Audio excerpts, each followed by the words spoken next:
All right, how's it going, Thieves fans? Today we have another episode of the Thieves Talk podcast. We are going to be talking about the matches this past weekend that the Thieves had against the Toronto Ultra as well as the Atlanta Faze. Now, this weekend was, in my opinion, a lot better than what the outcomes really said. The Thieves played really good Call of Duty overall, and despite us losing both matches, I felt like this was probably the best we've seen out of the Thieves consistently against a few top four teams.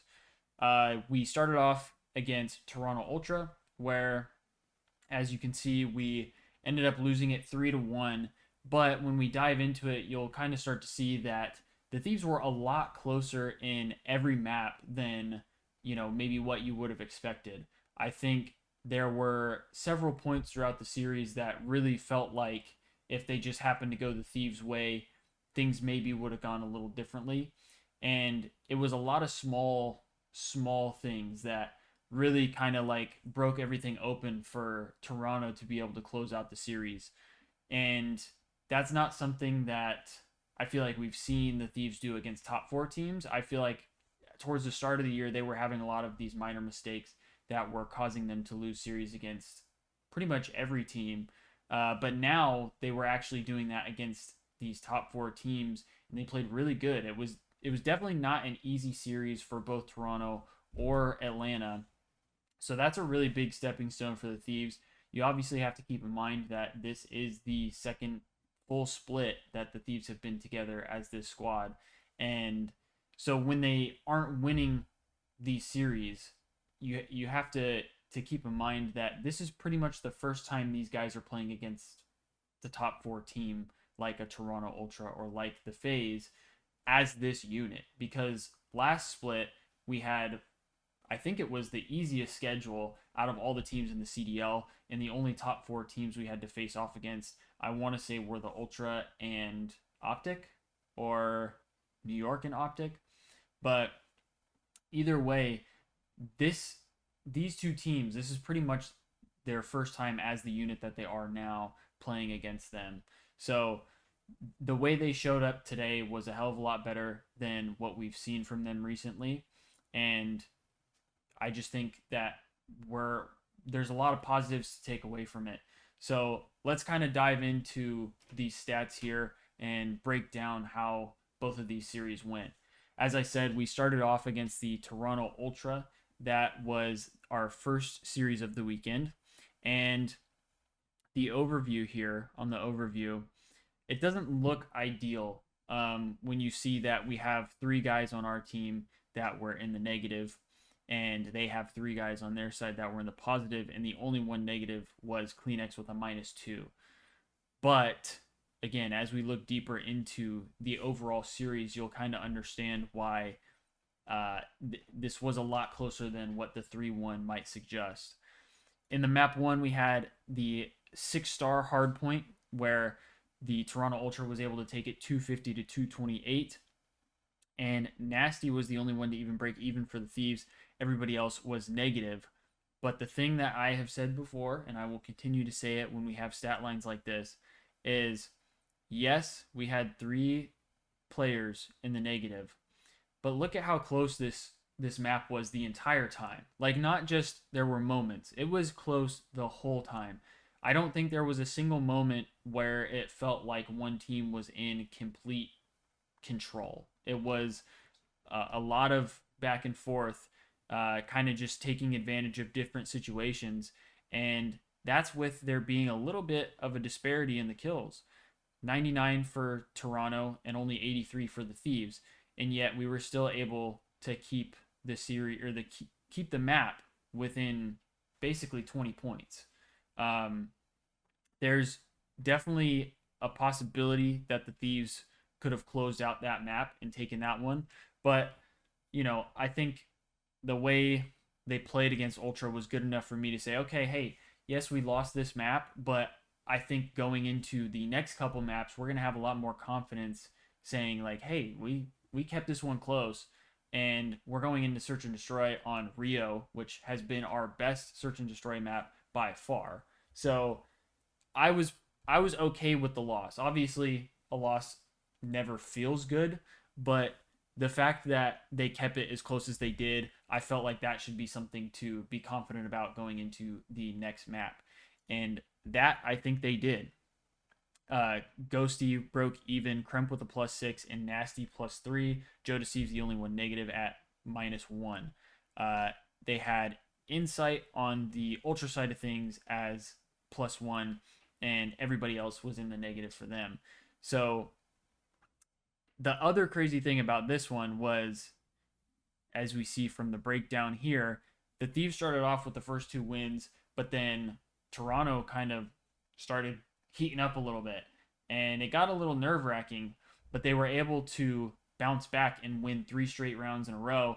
And I want to say it was Nasty who was able to get a streak late in, I believe it was round 10, either round 10 or round 9. He was able to get a streak, and that really helped the Thieves in the final round because he was able to get an opening pick with the streak, and then from there it was a 3v4, and the Thieves were able to take advantage.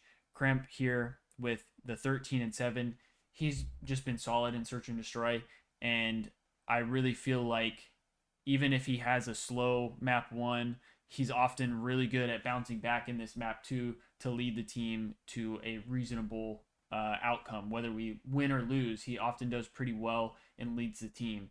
Um, and I believe he's the guy who kind of makes some of the play calls as well when it comes to Search and Destroy.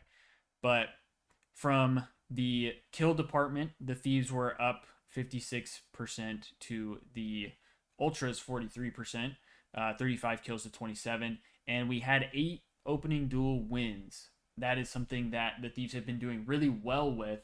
The biggest issue that I have with it was we were winning opening duels, but then we weren't winning rounds. And I believe there were several rounds here in the Ultras streak of wins here that the Thieves had the opening duel and just weren't able to convert. And we'll get to that in the Faze match as well. But for this map, it was very, very big to see them kind of keep that composure despite going down 4-2 early on in the map and being able to bounce back to win 6-5. Outside of that, there's nothing I can really remember off the top of my head. They just played really good team Call of Duty in this Search and Destroy. And I mean, we've seen it with the Rio. I think it's really good, though, to see it work against a top 4 team because, as I've said before, we weren't playing a lot of top 4 teams. We've been playing these lower level teams. And so when we play well against them, it's kind of hard to say, well, how is it going to work up against a team that is a lot better than these guys? And I think this was a situation where the Thieves were able to prove it. And again, kind of jumping ahead into the Faze match, we'll kind of talk about that as well. But going into the map 3, it was a high-rise control, which is a bit of a toss-up because when it comes to the maps that the Thieves have played pretty well on control, high-rise has been probably their best map. They do a really solid job on defense, and yes, the map is defensive like sided, but they do a really good job of getting teams kind of put into the blender to where they're not able to get many ticks, because that's really the big thing of high rise is you're trying to get as many ticks as possible because odds are you're not gonna capture both points. And if you do, that's obviously a huge offensive round win. But the Thieves have been pretty solid on high rise, but knowing that they were going up against a team like Ultra, they already lost the first respawn mode, and Ultra was shooting pretty well. It was like, okay, how is this going to turn out? And again, when you see we have 3 people negative, but Kremp and Nasty were only -1, and they were 30 and 31. That's a lot of engagements out of them. So, they're dealing solid damage. They're getting involved. They're doing all the things that they need to do. And again, with a 3-2 stat line, that means that the team is working together very well. Joe Deceives looked really good in this map. I felt like this guy just wasn't losing gunfights. He, dealt 7,000 damage. It was only +2, but the amount of engagements that he was in, like, he was doing everything that needed to be done. And then Ghosty was the one who had a little bit of a slower map, going -5. And Envoy was the only one with like a pretty hefty like plus minus with the +8. Everybody else was even or negative. As you can see, Scrap was 30 and 33. So they started off a little slow, but there were a couple situations where I felt like the Thieves again made minor mistakes that could have changed the outcome. Especially in the first round, they were on offense and they were able to take B, I think, pretty early. But there was a situation where Ghosty got into a gunfight with Scrap, and I swear Ghosty put at least like 8 hit markers into Scrap, and several of them were headshot hit markers. Majority of them were headshot hit markers, I should say, and was not able to get the kill. It was something the casters even pointed out.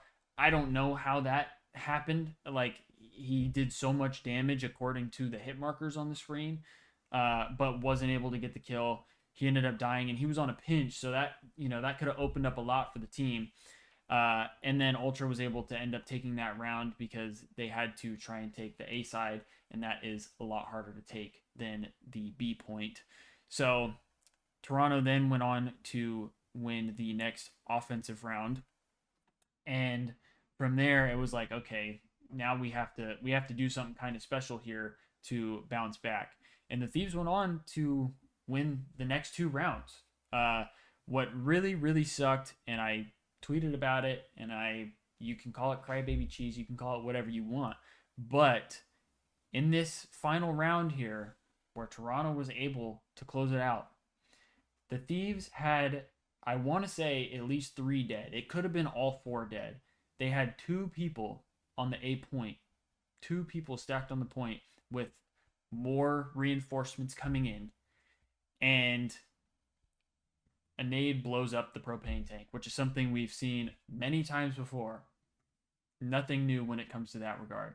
My frustration as a Thieves fan was, this has been something that the developers have said is fixed. It's no longer supposed to kill people. Like, I don't know about at all, but it's not supposed to kill them. That's what they said. Like that was a patch or a fix that they were trying to make. They said they made it, and yet the Thieves have 2 guys on the point. They both died to it, and now Ultra's able to come back in, take it, and they end up winning the round, which puts them up 2-1 in the series. Now, don't get me wrong. I'm sure there's plenty of situations that the Thieves could have done on their end in their control that could have changed the outcome of that map specifically. But that's a big situation where the Thieves actually had control. They had kind of all the momentum on their side, and because of something that the developers said should be fixed isn't fixed, they end up losing the round. So that sucked. That was really unfortunate. But again, looking at it, knowing that they went 3-2 and it was a super close round 5, I felt like the Thieves still were kind of in the series. It was a little concerning knowing that Vista has not necessarily been our best hardpoint map, and obviously Ultra had beat us in the first hardpoint, which 6-star I felt was our better hardpoint map. So I was a little concerned when it came to that. I didn't know how Karachi Search and Destroy would go, if we would get to that point. So this high rise really sucked, knowing that we had a really solid opportunity to win that map, and I genuinely think if we did, this map could have played out a little differently as well. But here we have the Vista hardpoint, our map 4, 4th and final map, and Scrap had a really good map going +13. He, at the end, he just kind of iced up and was able to get a bunch of kills. The Thieves did all right the entire time, like holding their ground, keeping everything close. From the flowchart here, you can see that the Thieves actually took a pretty solid advantage at one point, and then basically where they hit this 152 mark, after that, Toronto basically just got all the kills. Like it seemed like the Thieves just couldn't buy a kill, whether it was timing, positioning, whatever. They weren't winning a lot of their gunfights, and so Toronto went on a pretty solid run where they were able to bring it back and end up taking it 250 to 199. and Scrap was a big proponent of that. I believe they ended up getting multiple streaks as well. That's obviously going to be really tough in a very open map like Vista, where there's really not great places that you can hide. It's like the second you get a streak, it's pretty much going to get you a kill. Um, but yeah, the kills, the disparity was definitely in favor of Ultra, not necessarily by a ton, but it was in their favor, and the damage was also in their favor at 20,000 to 18,000. And again, I feel like that's really not that bad when you look at the fact that we had three players that were negative, and Nasty was just barely breaking positive, so or breaking even. Uh, but they to me, after watching that entire series, I felt a lot better knowing that the Thieves, despite having their guys not necessarily shooting the best as they could have been, but they have been shooting better. That I will give them a lot of credit. Um, they kept everything close, and like I said, to me that shows that these guys are working together really well, and I think it shows that even more in the series against Atlanta Faze. Now we still lost this one 3-1. So again, when you just look at this base score line of Faze winning 3-1, you're not going to really get the depth of the series. Um, Everybody besides Nasty was negative for overall, but I really feel like Joe Deceives only really had one bad map. If we're gonna point out like a one player specifically having a bad map, Joe Deceives, in my opinion, only had one bad map. I feel like the Karachi we see here, we lost 1-6. This was nobody's map on the Thieves, so I can't put any blame to like Joe Deceives if he had a bad map. Like this was not a great map for anybody on the Thieves. So to me, I felt like the only bad map that Joe had was the final map. And it's really unfortunate that it came down to the final map because I felt like he actually played pretty well to start the series. Um, and here, this was the big shocker for me. I mean, just look at the flow chart here of the darker red is Thieves and the lighter red is Faze. If you looked at that and you covered up the teams, or if you didn't know which team is which, I guarantee you wouldn't think that the Thieves were the ones that got the 250 to 140. I'm just saying. It was an electric map. The Thieves looked amazing. As you can see, everybody in the positive. Nasty went absolutely insane with a plus 12, and this guy was shooting all weekend. I give him a ton of credit.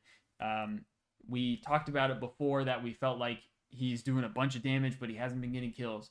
This weekend, he was getting the kills. They were going his way, and he looked insane. Like it felt like nobody could shoot back. I mean, you're dropping a plus 12 on Vista Hardpoint against Atlanta Faze. This guy was shooting, dude. Like everybody besides Draza was negative. Simp was a minus 10, BZ minus 6, Alien minus 5. Like they were flowing well. Joe had his moments. Yes, he was only plus 3, but he was shooting really well. He made some really big plays.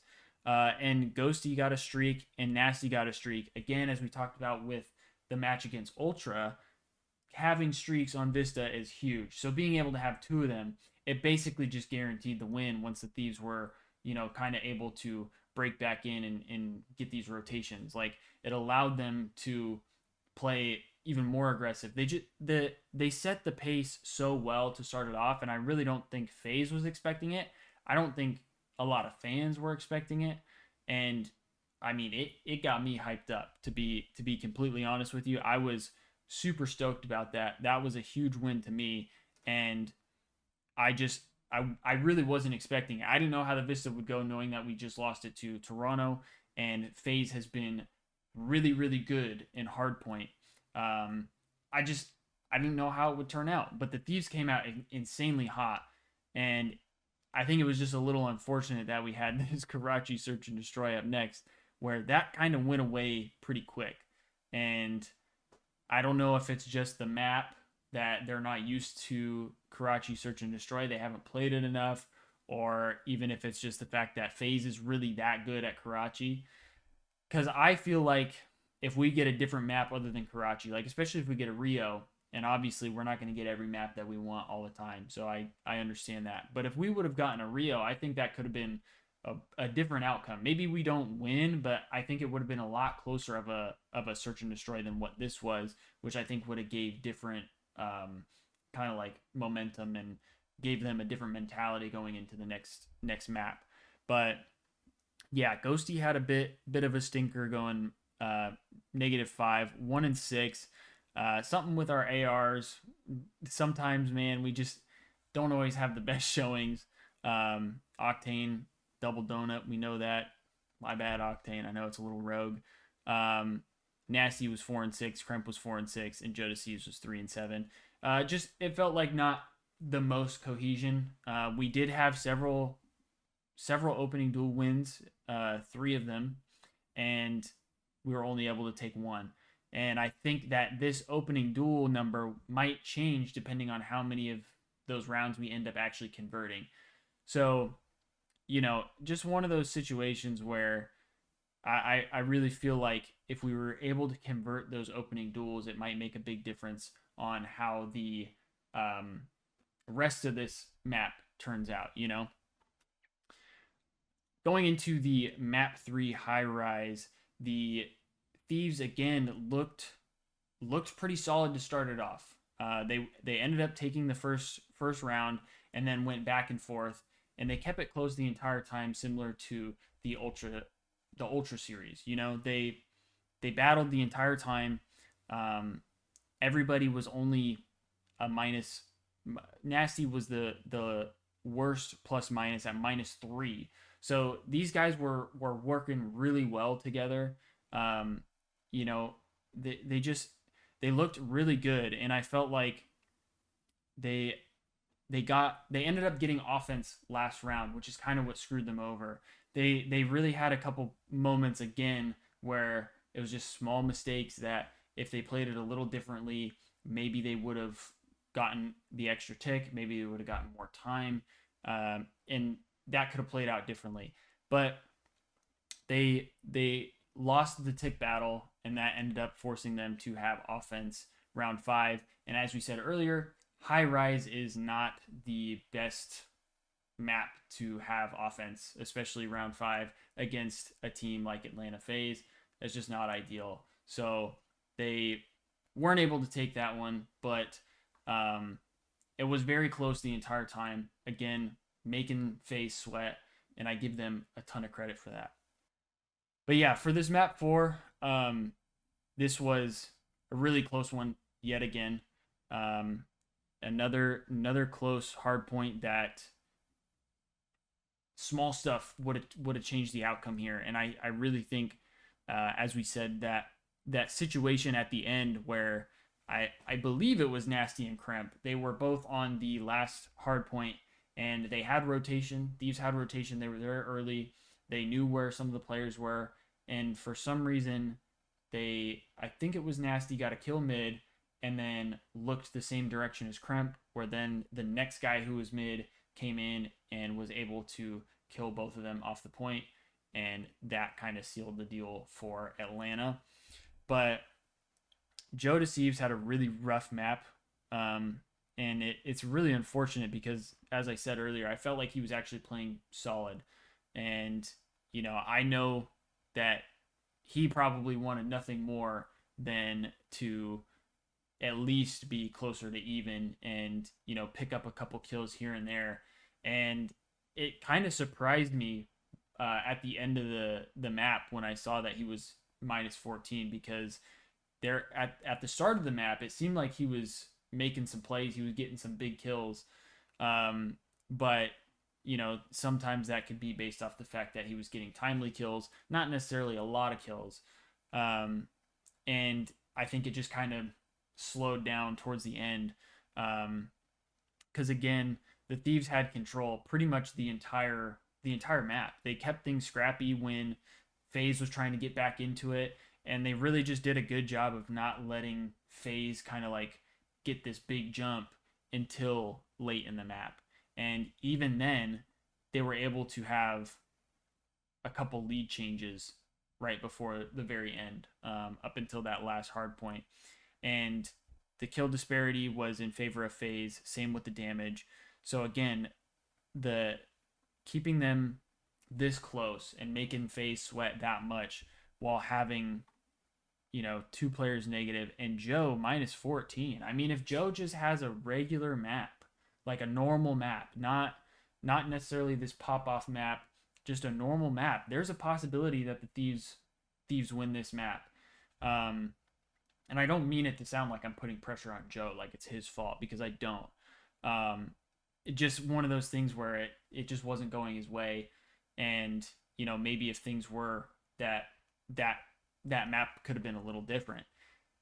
The only thing is, then we go to high rise search and destroy, and I don't know how that goes against a team like Faze. So, um, like I said, we were able to keep things very close, and I feel like that showed a lot of promise in my mind. I feel like now going into the next week, the Thieves face off against the Vegas Legion, which they absolutely need to beat. They need to beat Vegas Legion because it's only a 5-point difference between them and Vegas, and then Vegas is tied with 3 other teams who are all trying to make it to champs. So if the Thieves can beat Vegas, that'll be a good point increase for them, and that'll kind of help them not only create a little bit of a gap for the champs race, but it'll also help them possibly get an opportunity to start in winners bracket still. Because I think if the Thieves are able to beat both Vegas and New York, that they should have a chance at winners bracket. Because right now, Optics in losers bracket, and that's a big drop for them. That's a big opportunity for the Thieves to slide into winners bracket and maybe get a quote unquote easier opponent to start things off and just get farther along. That's the biggest thing that the Thieves need. Is they don't necessarily need to win the next event. They just need to outlast teams like Vegas, LAG, Carolina, and I forget who the Minnesota. That was the other one. They basically just need to outlast them at the tournament as long as they get the wins where they need before going into the tournament. So any opportunity that they have to get to winners bracket will be huge. Hopefully the Thieves are able to win their match against Vegas and New York, but I think based on how they played against both Toronto Ultra and Atlanta Faze, that there's a really strong opportunity for the Thieves to close out both of those series, because Optic hasn't been looking great, and New York kind of scraped by getting a win against Optic. New York hasn't been looking like fantastic, and Vegas has been looking better, but I still don't think Vegas is on the level of Toronto or Faze, and the Thieves kept it close the entire time with them. So I think the Thieves really need to close it out against Vegas, and I think they have a good opportunity to beat New York to, like I said, hopefully make winners bracket. That's the goal. But yeah, as I said, there's a lot of implications for the next 2 matches for the Thieves, with Vegas and New York, and it would be really, really nice to be able to beat both of them.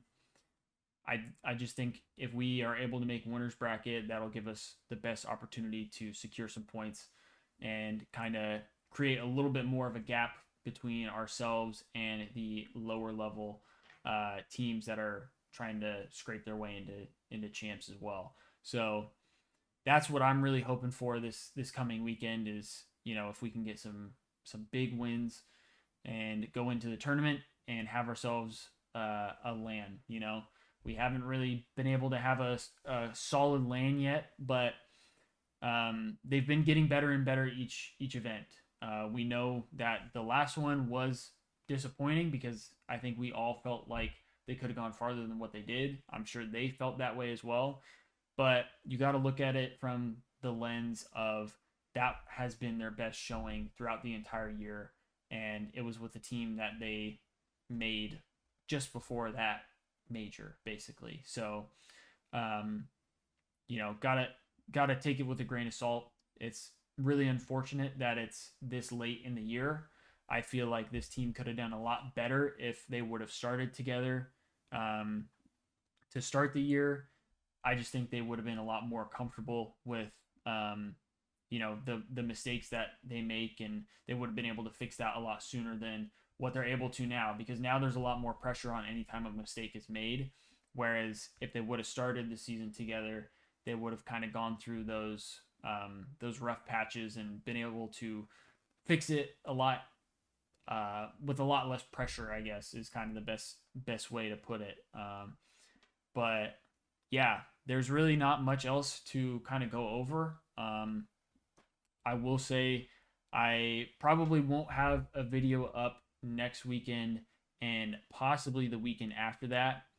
Uh, the For the weekend after next weekend, I'm gonna try and still have a video up, maybe just like later in the week. But I won't have one up, or I won't do another live for a little while. I'm gonna be back home visiting my family, so um, won't be doing that. But I will be watching the matches still, and I will be doing the live updates on Twitter. Um, and I think I have a couple videos that I'm gonna try and get edited while I'm at home and upload those at least. So I'm gonna try and get some highlight videos for both of these. Yes, I know they lost both of them, but there were some good moments in them. So I'm gonna try and do that, get those uploaded for you guys, and that'll be kind of it on any new uploads. But outside of that, I did do an interview with Kremp from the LA Thieves, and I posted that today. And if you haven't gone and checked it out yet, I strongly suggest you should. It was a lot of fun for me. I really enjoyed getting to talk to him, asking him some questions, because he's a new young player and he really hasn't done too many interviews. So being able to kind of dig a little deeper and get to know him a little bit, I felt like was pretty cool and was really special for me. So um, I would highly suggest going and watching that on my Thieves Talk YouTube channel, and be on the lookout for more content. Um, you know, within the next like month or so, as we get closer to champs. As I said, there will be that about a week and a half time frame where I won't have anything up. But outside of that, we're still going to be doing content. We're still going to be tweeting. So be sure to keep an eye out for all of that stuff. But yeah, that's going to do it for today's episode. I hope you guys all enjoyed. If you did, please hit that like and subscribe button. And I will see you guys later. Peace.